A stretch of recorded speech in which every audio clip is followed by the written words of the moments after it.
ಆಪ್ಕಿ ಅದಾಲತ್ನಲ್ಲಿ ಭಾಗೇಶ್ವರ ಧಾಮದ ಪ್ರಮುಖ ಧೀರೇಂದ್ರ ಕೃಷ್ಣ ಶಾಸ್ತ್ರಿಯವರ ಮೇಲೆ ತಾವು ಅಸಭ್ಯ ಭಾಷೆಯ ಪ್ರಯೋಗ ಮಾಡ್ತಾರೆ ಅನ್ನೋ ಆರೋಪವಿದೆ. ಶಾಸ್ತ್ರಿ ಅವರೇ, ತುಂಬಾ ಜನ ನಿಮ್ಮನ್ನ ಪೀಠಾಧೀಶರು ಅನ್ಕೊಂಡಿದ್ದಾರೆ, ಗುರು ಅನ್ಕೊಂಡಿದ್ದಾರೆ. ಕೆಲವರು ಮಹಾರಾಜ ಅಂತ ಹೇಳ್ತಾರೆ, ತುಂಬಾ ಆರಾಧಿಸ್ತಾರೆ. ಕೆಲವರು ಸಂತ ಅಂತಾರೆ.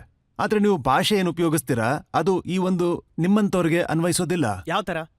ಯಾವ ತರ ಅಂತಂದ್ರೆ, ಒಬ್ಬ ಪತ್ರಕರ್ತರಿಗೆ ನಿಮ್ಮನ್ನ ಬೆತ್ತಲೆ ಮಾಡ್ತೀನಿ ಅಂತ ಹೇಳಿದ್ರಿ. ಇದು ಸಾಧುಗಳ ಭಾಷೆ ಅಂತೂ ಅಲ್ವೇ ಅಲ್ಲ, ಇದು ಸಂತರ ಭಾಷೆ ಕೂಡ ಅಲ್ಲ. ಬ್ರಾಹ್ಮಣ ಸಮಾಜದ ಮೇಲೆ ಕಮೆಂಟ್ ಮಾಡುವಂತ ಒಬ್ಬ ವ್ಯಕ್ತಿ ನಿಮಗೆ ಹೇಳ್ತಾರೆ, ಮೂರ್ಖ, ನೀನು ತಲೆಹರಟೆ, ಮುಟ್ಟಾಳ. ಈ ತಲೆಹರಟೆ ಅಂದ್ರೆ ಏನು? ನೋಡಿ, ನಾನೊಬ್ಬ ಜಾತಿವಾದಿ ಅಂತೂ ಖಂಡಿತ ಅಲ್ಲ, ಈ ಮಾತನ್ನ ಕ್ಲಿಯರ್ ಮಾಡ್ತೀನಿ. ಅಲ್ಲ, ತಲೆಹರಟೆ ಅಂದ್ರೆ ಏನು?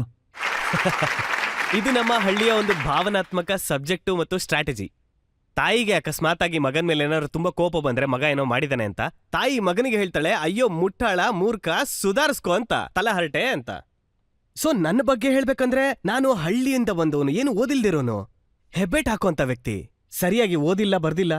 ಹಾಗಾಗಿ ನಾವು ನಮ್ಮ ತಾಯಿಯ ಭಾಷೆ ಅಂದ್ರೆ ನಮ್ಮ ಹಳ್ಳಿಯ ಒಂದು ಪರಂಪರೆಯ ಭಾಷೆ ಏನಿದೆ ಆ ರೀತಿನಲ್ಲಿ ಒಬ್ಬ ಸಾಧು ಆ ರೀತಿ ಮಾತಾಡ್ತಾನೆ ಅಂದಾಗ ಅವನ್ ವಿರುದ್ಧವಾಗಿ ಮಾತಾಡೋದಿರ್ಬಹುದು, ಅದ್ರ ಜೊತೆಗೆ ರಾಮಚರಿತ್ ಮಾನಸದ ವಿರುದ್ಧವಾಗಿ ಮಾತನಾಡೋದಿರ್ಬಹುದು, ಅಥವಾ ದೇವ್ರ ಬಗ್ಗೆ ಇರ್ಬೋದು. ಒಬ್ಬ ಸನಾತನ ಧರ್ಮದಲ್ಲಿ ಇದ್ದವನ್ ಮಾತ್ರನೇ ಈ ರೀತಿ ಮಾತಾಡೋದಕ್ಕೆ ಸಾಧ್ಯ. ಮತ್ತೆ ಈ ತರ ಸ್ವತಂತ್ರ ಇರೋದು ಸನಾತನ ಧರ್ಮದಲ್ಲಿ ಮಾತ್ರನೇ.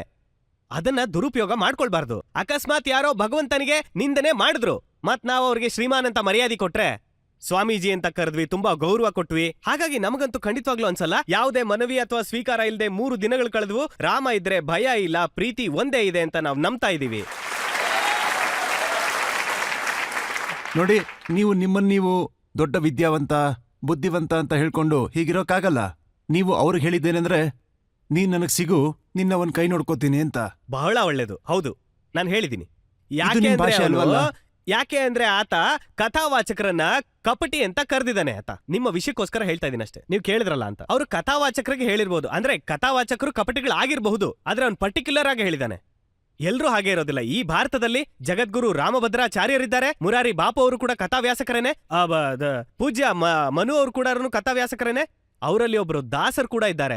ಈ ಮಹಾಪುರುಷರ ಬಗ್ಗೆ ಯಾರೊಬ್ರು ಇವತ್ತಿನವರೆಗೂ ಬೆಟ್ ಮಾಡಿ ತೋರಿಸಿಲ್ಲ. ಮತ್ತೆ ಈ ಮನುಷ್ಯ ಎಲ್ಲಾ ಕಥಾವ್ಯಾಸಕರ ಬಗ್ಗೆ ಇದೇ ರೀತಿ ಹೇಳ್ದ. ಒಬ್ಬ ಪತ್ರಕರ್ತ ತಪ್ಪು ಮಾಡ್ಬೋದು, ಹಾಗಂತ ಎಲ್ರು ಅದೇ ರೀತಿನಾ? ನಾವೇನಾದ್ರೂ ಆ ರೀತಿ ಹೇಳಿದ್ರೆ ಎಲ್ಲಾ ಪತ್ರಕರ್ತರು ಅದೇ ರೀತಿ ಅಂತ ನಮ್ಮ ದೂರ್ತತನ ಆಗುತ್ತೆ ಅಷ್ಟೇ. ಮತ್ತೆ ಅವನು ಕಥಾವ್ಯಾಸಕರಿಗೆಲ್ಲ ಅದೇ ರೀತಿ ಅಂತ ಹೇಳ್ದ.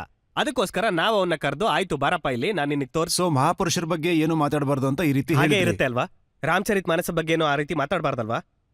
ಅವ್ನಿಗೆ ಅರ್ಥ ಮಾಡಿಸೋದಕ್ಕೋಸ್ಕರ ಆ ರೀತಿ ಮಾತಾಡಿದೀನಿ ಅಂದ್ರೆ ಅಷ್ಟಕ್ಕೂ ಮೀರಿ ಆತ ನನ್ ಮನುಷ್ಯನೇ, ನನ್ ಶಿಷ್ಯನೇ. ನೀವು ಸಂತ ತುಕಾರಾಮ್ ಅವ್ರ ಬಗ್ಗೆ ಏನ್ ಹೇಳಿದ್ರಿ?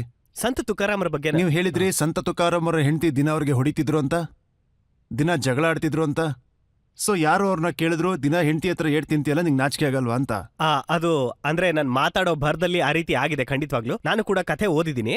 ಒಂದ್ ಪುಸ್ತಕದಲ್ಲಿ ಬರ್ದಿತ್ತು, ಏನಂದ್ರೆ ಅವರ ಹೆಂಡತಿ ತುಂಬಾನೇ ಗಲಾಟೆ ಮಾಡ್ತಾರೆ, ಜಗಳ ಆಡ್ತಾರೆ, ವಿಚಿತ್ರ, ತುಂಬಾ ವಿಚಿತ್ರ ಅಂತ.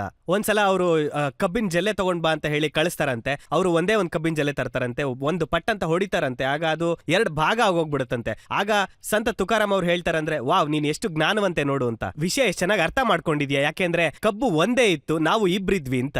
ನೀನು ನನ್ನ ದೇಹದ ಮೇಲೆ ಪ್ರಹಾರ ಮಾಡ್ದೆ, ಮತ್ತೆ ಕಬ್ಬು 2 ಭಾಗ ಆಯ್ತು, ಈಗ ಒಂದು ಭಾಗವನ್ನ ನೀನ್ ತಿನ್ನು, ಇನ್ನೊಂದು ಭಾಗ ನಾನ್ ತಿಂತೀನಿ. ಹಾಗಾಗಿ ನಾವೇನ್ ಹೇಳಿದ್ವು ಅದು ಸರಿ ಹೋಗ್ಲಿಲ್ಲ, ಸರಿ ಹೋಗ್ಲಿಲ್ಲ. ನಾನದನ್ನ ಖಂಡಿತವಾಗ್ಲೂ ಒಪ್ಕೊಳ್ತೀನಿ, ಯಾವುದೇ ತೊಂದರೆ ಇಲ್ಲ. ನಮ್ಮ ಭಾಷೆಯಿಂದ ಅರ್ಥ ಮಾಡಿಸೋದಕ್ಕೆ ಪ್ರಯತ್ನ ಪಡ್ತೀನಿ ಅಷ್ಟೇ. ಯಾಕೆ ಅಂದ್ರೆ ನನ್ನ ಭಾಷೆ ಎಷ್ಟೊಂದ್ ಜನಕ್ಕೆ ಫಿಟ್ ಆಗೋದಿಲ್ಲ ಅಂತ. ನಿಮ್ಗೆ ಯಾವತ್ತು ಅನ್ಸೇ ಇಲ್ವಾ, ಸಂತ ತುಕಾರಾಮ್ ಅವರಂತಹ ಮಹಾಸಂತನ ಬಗ್ಗೆ ರೀತಿ ಮಾತಾಡಿದೀನಿ, ಕ್ಷಮಾಪಣೆ ಕೇಳಬೇಕು ಅಂತ ಅನ್ಸಿಲ್ವಾ? ನನಗೆ ಖಂಡಿತವಾಗ್ಲೂ ಅವ್ರ ಮೇಲೆ ಭಕ್ತಿ ಇದೆ, ಸದ್ಭಾವನೆ ಇದೆ. ಸಂತರ ವಿಚಾರವಾಗಂತೂ ನಮ್ಮ ಹೃದಯದಲ್ಲಿ ಅಪಾರವಾದಂತಹ ಪ್ರೇಮ ಇದೆ, ನಿಜವಾದ ಪ್ರೇಮ. ನಾವು ನಮ್ಮ ಕನಸಿನಲ್ಲಿ, ಅಂದ್ರೆ ನಾನು ಖುದ್ದು ಒಬ್ಬ ಸಾಧು ಪರಂಪರೆಯಿಂದ ಬಂದಂತವನು, ನನ್ನಂತವನ್ನ ಸರಿಯಾಗಿ ಮಾತಾಡೋ ರೀತಿ ಮಾಡಿರೋದೇ ಸಂತರು. ನಾವ್ ಈ ರೀತಿ ಮಾತಾಡಿದ್ರೆ ಜೀವನದಲ್ಲಿ ನಾವು ಉಳಿಯೋದಾದ್ರೂ ಎಲ್ಲಿ ಉಳಿತೀವಿ? ಹಾಗಾಗಿ ನಾನು ತುಂಬಾ ವಿನಮ್ರತೆಯಿಂದ ಕೇಳ್ಕೊಳ್ತಾ ಇದ್ದೀನಿ, ಅಕಸ್ಮಾತ್ ಆಗಿ ನಾನೆಲ್ಲಾದ್ರೂ ತುಂಬಾನೇ ತಪ್ಪಾಗಿ ಮಾತಾಡಿದ್ರೆ, ಅಥವಾ ನನ್ನ ಆಡ್ಭಾಷೆಯಿಂದ ಯಾರಿಗಾದ್ರೂ ಅವ್ರ ಮನಸ್ಸಿಗೆ ಏನಾದ್ರೂ ನೋವಾಗಿದ್ರೆ, ನಾವು ಖಂಡಿತವಾಗ್ಲೂ ಕ್ಷಮಾರ್ಪಣೆನ ಖಂಡಿತವಾಗ್ಲೂ ಕೇಳ್ತೀವಿ, ಯಾವ ಸಂದೇಹನೂ ಇಲ್ಲ. ಈಗ ನಾನು ಇನ್ನೊಂದು ಉದಾಹರಣೆ ಕೊಡ್ತೀನಿ. ಈಗ ನೀವು ಒಳ್ಳೆ ಕೆಲಸನೇ ಮಾಡಿದ್ರಿ ಅಂದ್ರೆ ಕ್ಷಮಾಪಣೆ ಕೇಳಬೇಕಾಗಿತ್ತು. ಯಾಕಂದ್ರೆ ಸಾಧು ಸಂತರ ಬಗ್ಗೆ ಈ ರೀತಿ ಎಲ್ಲ ಮಾತಾಡೋ ಹಾಗಿಲ್ವಲ್ಲ. ಅಕಸ್ಮಾತ್ ಆಗಿ ಏನಾದ್ರೂ ಆಗಿದ್ರೆ ಖಂಡಿತವಾಗ್ಲೂ ಕೇಳ್ತೀನಿ. ನೀವೊಂದ್ಸಲ ಮಾತಾಡ್ತೀರಾ ಸಾಯಿಬಾಬಾ ಅವ್ರ ಬಗ್ಗೆ, ಆಗ ನೀವೇನ್ ಹೇಳ್ತೀರಿ, ನಾನ್ ಕೇಳಿದ್ದೆ ಅವ್ರನ್ನ ಚಾಂದ್ಮಿ ಅಂತಾರೆ ಅಂತ. ಹಾ, ಕೇಳಿದೀವಿ. ನೀವ್ ಹೇಳಿದ್ರೆ ಏನಂದ್ರೆ ಕೆಲವು ಸಲ ಅನ್ಸುತ್ತೆ ಈತನಿಗೆ ತಲೆ ಏನಾದ್ರೂ ಕೆಟ್ಟಿದ್ಯಾ ಅಂತ. ಬುದ್ಧಿವಂತಿಕೆಗೆ ಶ್ರೀಮಂತಿಕೆ ಇದ್ರೆ ಸಾಕು ಅಂತ. ಖಂಡಿತ. ಯಾವ ಸಾಯಿಬಾಬಾನ ಕೋಟ್ಯಾಂತರ ಜನ ನಂಬ್ತಾರೋ, ಕೋಟ್ಯಾಂತರ ಜನ ಭಕ್ತಿಯಿಂದ ನೋಡ್ತಾರೋ, ದೇವ್ರು ಅಂತ ನೋಡ್ತಾರೋ, ದೇವಸ್ಥಾನಗಳಲ್ಲಿ ಪೂಜೆ ಮಾಡ್ತಾರೋ, ಅವರೆಲ್ಲರೂ ಅವ್ರನ್ನ ನಂಬ್ತಾರೆ. ಅವ್ರ ಬಗ್ಗೆ ನಿಮ್ಮ ಬಾಯಲ್ಲಿ ಈ ತರ ಭಾಷೆ? ವಿಷಯ ಏನಾಗಿತ್ತು ಅಂದ್ರೆ ಪ್ರಶ್ನೆ ಏನಾಗಿತ್ತು ಅಂದ್ರೆ ಸಾಯಿಬಾಬಾ ಹಿಂದೂನಾ ಅಥವಾ ಮುಸ್ಲಿಮಾ ಅಂತ. ನಾವಂತೂ ಅವ್ರ ಭಕ್ತರ ಅಲ್ಲಪ್ಪ ಅಂತ. ಅಕಸ್ಮಾತ್ ಆಗಿದ್ರೆ ಟೋಪಿ ಹಾಕೋಬೇಕಿತ್ತ, ಮಾಲೆ ಹಾಕೋಬೇಕಿತ್ತ?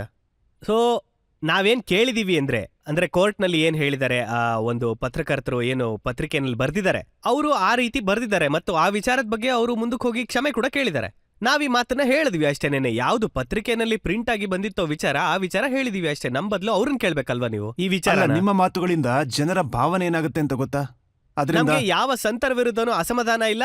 ನಮ್ಗೆ ಎಲ್ಲ ಧರ್ಮದ ಬಗ್ಗೆನೂ ಗೌರವ ಇದೆ. ಮತ್ತೆ ಯಾರು ಯಾವ ಧರ್ಮವನ್ನ ಪಾಲಿಸ್ತೀರೋ ನಿಮ್ಮ ಪಾಡಿಗೆ ನೀವು ಪಾಲನೆ ಮಾಡ್ಕೊಳ್ಳಿ. ಆದ್ರೆ ನಾವು ಮಾತ್ರ ಕಟ್ಟರ್ ಸನಾತನಿ ಅಂತ ಹೇಳ್ತೀವಿ ಅಷ್ಟೇ. ಈ ವಿಚಾರನ ಹೇಳ್ತೀವಿ ಅಷ್ಟೇ. ಸೊ ಸಾಯಿಬಾಬಾ ಅವ್ರಿಗೆ ಗೌರವ ಕೊಡ್ತೀರಾ? ಖಂಡಿತವಾಗ್ಲು. ಒಬ್ಬ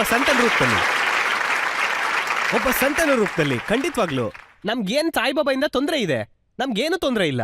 ನಮ್ಗೆ ನಿಮ್ಮಂತವರಿಂದಾನೇ ಏನು ಸಮಸ್ಯೆ ಇಲ್ಲ ಅಂದ್ರೆ ಯಾರೋ ಒಬ್ಬ ಸಂತನಿಂದ ಏನ್ ಸಮಸ್ಯೆ ಆಗಕ್ ಸಾಧ್ಯ? ನೋಡಿ, ಸನಾತನ ಧರ್ಮದ ಬಗ್ಗೆ ನೀವ್ ಏನ್ ಮಾತಾಡ್ತೀರಿ, ಅದ್ರಲ್ಲಿ ವಸುದೈವ ಎಲ್ಲದಕ್ಕೂ ಕುಟುಂಬಕಂ ಮೊದ್ಲು ಅಂತೀವಿ ನಾವು ಅದನ್ನ. ಸಂಯಮ, ಧೈರ್ಯ, ಭಾಷೆಯ ಮೇಲೆ ನಿಯಂತ್ರಣ ಎಲ್ಲ ಇರ್ಬೇಕಲ್ಲ.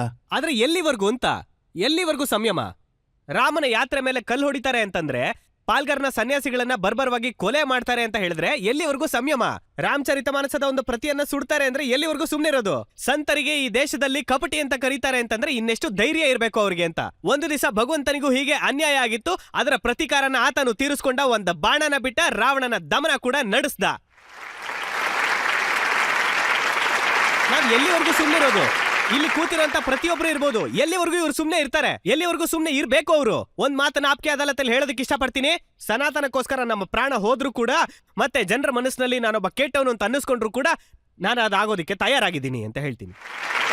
ನೋಡಿ, ಸನಾತನ ಧರ್ಮದ ಬಗ್ಗೆ ನೀವು ಒಳ್ಳೆ ಮಾತಾಡಿದ್ರಿ, ಅದ್ರ ಬಗ್ಗೆ ಯಾವುದೇ ಆರೋಪ ಇಲ್ಲ. ಆದ್ರೆ ಇಲ್ಲಿ ನೀವು ಮಾನವೀಯತೆ ಜೋರಾಗಿ ಇರೋದೇ ಕಿರ್ಚ್ಕೊಂಡು ಹೇಳ್ತಿದ್ದೀರಲ್ಲ, ಎಲ್ಲಿವರೆಗೂ ಸಹಿಸ್ಕೋಬೇಕು ಅಂತ. ಯಾರು ನಿಮ್ಮನ್ನ ಸಹಿಸ್ಕೋಬೇಕು ಅಂತ ಹೇಳ್ತಿದ್ದಾರೆ? ಅವರು ಯಾರು ಪ್ರತಿಗಳನ್ನ ಸುಟ್ಟಾಕ್ತಾರಲ್ಲ, ಯಾರು ಸಂತರನ್ನ ಕೊಲೆ ಮಾಡ್ತಾರಲ್ಲ, ಯಾರು ಸಂತರ ವಿರುದ್ಧವಾಗಿ ಅಪಪ್ರಚಾರಗಳನ್ನ ಮಾಡ್ತಾ ಇದ್ದಾರೆ ಅಲ್ವಾ, ಯಾರು ಸಂತರ ವಿರುದ್ಧವಾಗಿ, ಸನಾತನದ ವಿರುದ್ಧವಾಗಿ ಸಂಚುಗಳನ್ನ ರೂಪಿಸ್ತಾ ಇದ್ದಾರೆ ಅಲ್ವಾ, ಅವ್ರ ಬಗ್ಗೆ ಹೇಳಿರೋದು. ನೋಡಿ, ನೀವ್ ಈ ರೀತಿ ಮಾತಾಡಿದಾಗ ಕೆಲವರಿಗೆ ಮಾತಾಡೋದಕ್ಕೆ ಅವಕಾಶ ಹೇಗ್ ಸಿಗುತ್ತೆ ಅಂತಂದ್ರೆ, ಇಂಥವ್ರಿಗೆ ಬಾಯಿಗೆ ಬಂದ ಹಾಗೆ ಮಾತಾಡೋದಕ್ಕೆ ಅವಕಾಶ ಕೊಟ್ಟಿದೆ ಈ ಸರ್ಕಾರ ಅಂತ ಅವ್ರಿಗನ್ಸುತ್ತೆ. ಈ ರೀತಿ ಮಾತಾಡೋದ್ರಿಂದ ಸಮಾಜದಲ್ಲಿ ದ್ವೇಷ ಉದ್ಭವ ಆಗುತ್ತೆ, ಹಾಗೆ ಗೋಡೆಗಳು ಇಳುತ್ತೆ ಅಂತ. ನಾವು ಮಾಡಿದ್ರೆ ಅದು ಕಳ್ತನ ಆಗುತ್ತೆ, ಅವ್ರು ಮಾಡಿದ್ರೆ ಸರಿ ಇರುತ್ತೆ ಅಲ್ವಾ? ಅವ್ರ ಕಡೆಯಿಂದ ಹೊಡೆಯೋದು ಸಾಯಿಸೋದ್ರ ಬಗ್ಗೆ ಬಂದ್ರೆ ಏನು ಮಾತೇ ಇಲ್ಲ. ಅಕ್ಷರಧಾಮದಲ್ಲಿ 40 ಹಿಂದೂಗಳನ್ನ ಸಾಯಿಸಿದಾಗ ಮಾತೇ ಇಲ್ವಲ್ಲ ಯಾರ್ದು. ಅವರು ಬಹಿರಂಗವಾಗಿ ಮತಾಂತರ ಮಾಡ್ತಾ ಇರ್ಬೇಕಾದ್ರೆ ಯಾರು ಏನು ಮಾತೇ ಆಡ್ಲಿಲ್ವಲ್ಲ. ಅವಾಗ ಏನು ಆಗಲ್ಲ ಅಲ್ವಾ? ಅವರು ಬಹಿರಂಗವಾಗಿ ಎಷ್ಟು ಸಂತರ ವಿರುದ್ಧ ಮಾತಾಡಿದ್ದಾರೆ, ಮತ್ತೆ ಎಷ್ಟು ಸಂತರ ವಿರುದ್ಧ ಅವ್ರು ಮಾತಾಡಿದ್ದಾರೆ ಅನ್ನೋ ವಿಡಿಯೋ ಕ್ಲಿಪ್ ನಾನು ನಿಮಗೆ ತೋರಿಸ್ತೀನಿ ಬೇಕಾದ್ರೆ. ಮತ್ತೆ ಇವತ್ತಿಗೂ ನಮಗೂ ಪ್ರತಿದಿನ 500 ಜನ ಬೈದು ಸಂದೇಶಗಳನ್ನ ಕಳಿಸ್ತಾರೆ. ಇದು ಸರಿ ಅನ್ಸತ್ತಾ? ಶಾಸ್ತ್ರಿ ಅವರೇ, ಹಿಂದೂ ಸಮಾಜದಲ್ಲೂ ಕೂಡ ಈ ತರ ತುಂಬಾ ಜನ ಸಿಗ್ತಾರೆ. ಅಂದ್ರೆ ಅವರು ಇಂತಹ ಭಾಷೆನ ಉಪಯೋಗಿಸ್ತಾರೆ, ಅವರು ಈ ತರಹದ ಧಮಕಿಯನ್ನ ಹಾಕ್ತಾರೆ, ಅವರು ಇನ್ನೊಂದು ಧರ್ಮದವರ ನಮಗನ್ಸೋದಿಲ್ಲ ಹಿಂದೂ ಭಾವನೆಗಳನ್ನ ಸಮಾಜ ಆ ರೀತಿ ಧಮಕಿ ಕೊಡುತ್ತೆ ಅಂತ. ಉತ್ತರ ಸಮಾಜ ಕೊಡುತ್ತೆ ಅಲ್ಲ, ಹಿಂದೂ ಸಮಾಜದಲ್ಲೂ ಕೆಲವು ವ್ಯಕ್ತಿಗಳಿದ್ದಾರೆ. ಒಂದ್ ಸ್ವಲ್ಪ ಅವ್ರು ಜನ ಇದೇ ಆ ತರ ರೀತಿ ಭಾಷೆನ ಇದ್ರೆ ಎಲ್ರು ಅಂತ ಉಪಯೋಗಿಸ್ಕೊಂಡು- ಹೇಳಕ್ ಆಗಲ್ವಲ್ಲ. ಹಾ. ನಾವಂತೂ ಬರೀ ಉತ್ತರ ಕೊಡ್ತೀವಿ ಸೊ ಅಷ್ಟೇ. ಈ ತರ ಯಾರ್ಯಾರಿದಾರೋ ಅವ್ರಿಗೂ ಕೂಡ ನೀವು ಇದೇ ಶಕ್ತಿಯಿಂದ ಹೇಳ್ಬೋದಾಗಿತ್ತಲ್ಲ. ನಾವು ಯಾವುದೇ ಪಂಥದ ಒಂದು ವಿರೋಧಿ ಅಲ್ಲ, ನಾವು ಕಟ್ಟರ್ ಸನಾತನಿ ಅಷ್ಟೇ. ಮತ್ತು ಸನಾತನ ವಿರೋಧಿಗಳು ಯಾರಾದ್ರೂ ಇರ್ಲಿ, ಇಸಾಯಿಯನ್ನ ಕಂಡ್ರೆ ಭಯ ಇಲ್ಲ, ಯಾವುದೇ ಪಾದ್ರಿಯನ್ನ ಕಂಡ್ರು ಭಯ ಇಲ್ಲ ನಮ್ಗೆ. ನಮ್ಮಲ್ಲೇ ಇದ್ಕೊಂಡು ಸನಾತನದ ವಿರುದ್ಧವಾಗಿ ಮಾತನಾಡ್ತಾ ಇರ್ತಾರಲ್ಲ, ಅವರ ವಿರುದ್ಧವಾಗಿ ನಾನು ಯಾವಾಗ್ಲೂ ಮಾತಾಡ್ತಾ ಇರ್ತೀನಿ. ಮತ್ತೆ ಈ ಒಂದು ವಿಚಾರ ಏನಿದೆ, ಈ ಒಂದು ವಿಚಾರದ ಬಗ್ಗೆ ನಾನು ಯಾವಾಗ್ಲೂ ಹೇಳ್ತಾನೆ ಇರ್ತೀನಿ. ನಾನು ಈ ವಿಚಾರವನ್ನ ಯಾರಿಗೆ ಹೇಳಿದೆ ಅಂದ್ರೆ ಮುಸಲ್ಮಾನರಿಗೆ ಹೇಳಲಿಲ್ಲ, ಯಾರೋ ಒಬ್ಬ ಹಿಂದೂನೇ ಸಂತರ ವಿರುದ್ಧವಾಗಿ ಮಾತಾಡ್ದಾಗ ಹೇಳಿದ್ದು. ನಾವು ಮಾತಾಡ್ತೀವಿ, ನಮಗೂ ಮಾತಾಡೋ ಹಕ್ಕಿದೆ, ನಾವು ಒಬ್ಬ ಭಾರತೀಯ ನಾಗರಿಕನೇ. ಮುಸಲ್ಮಾನರು ಅಂದ್ರೆ ನಿಮ್ಗೆ ಸಮಸ್ಯೆನಾ? ಯಾವುದೇ ಕಾರಣಕ್ಕೂ ಇಲ್ಲ. ನಮ್ಮ ಹತ್ರ ಸ್ನೇಹಿತರು ಇದ್ದಾರೆ. ನಮ್ಗೆ ಯಾವುದೇ ಕಾರಣ ಹಾಗೆ ನಿಮ್ಮ ತಂಗಿಯ ಮದ್ವೆಯನ್ನ ಒಬ್ಬ ಮುಸಲ್ಮಾನರಿಂದ ದುಡ್ಡಿಸ್ಕೊಂಡು ಹೌದು, ಮಾಡಿದ್ರಂತೆ. ಇವತ್ತಿಗೂ ನಾವು ಸಿಕ್ಕಿದ್ವಿ. 5 ದಿವಸದ ಹಿಂದೆ ಕೂಡ ಸಿಕ್ಕಿದ್ವಿ. ಟೀಗಿ ಎಲ್ಲ ಕುಡ್ದಿದೀವಿ. ಮತ್ತೆ ನಮಗ್ ಗೊತ್ತಿರೋರು 500ರಿಂದ 700 ಮುಸ್ಲಿಂ ಕುಟುಂಬಗಳಿದೆ, ಮನಸ್ಸಿನಿಂದ ನಮ್ ಜೊತೆಲಿದ್ದಾರೆ. ಭಾರತದ ಪ್ರತಿಯೊಬ್ಬ ನಾಗರಿಕನು ಕೂಡ ತನ್ನ ಹೃದಯದ ಮೇಲೆ ಕೈ ಇಟ್ಕೊಂಡು ಹೇಳಿ, ಅವರು ಮೀಡಿಯಾದಲ್ಲಿ ಏನ್ ಬೇಕಾದ್ರೂ ಹೇಳ್ಕೊಳ್ಳಿ, ಆದ್ರೆ ಅವ್ರಿಗೂ ಚೆನ್ನಾಗಿ ಗೊತ್ತು ಅವರ ರಕ್ತದಲ್ಲಿ ರಾಮ ಮತ್ತು ಕೃಷ್ಣನ ರಕ್ತ ಹರಿತಿದೆ ಅಂತ. ಮತ್ತೆ ನಾವು ಮಾನವತೆಯ ಪೂಜಾರಿ ಅಂತ ಹೇಳ್ತೀವಿ.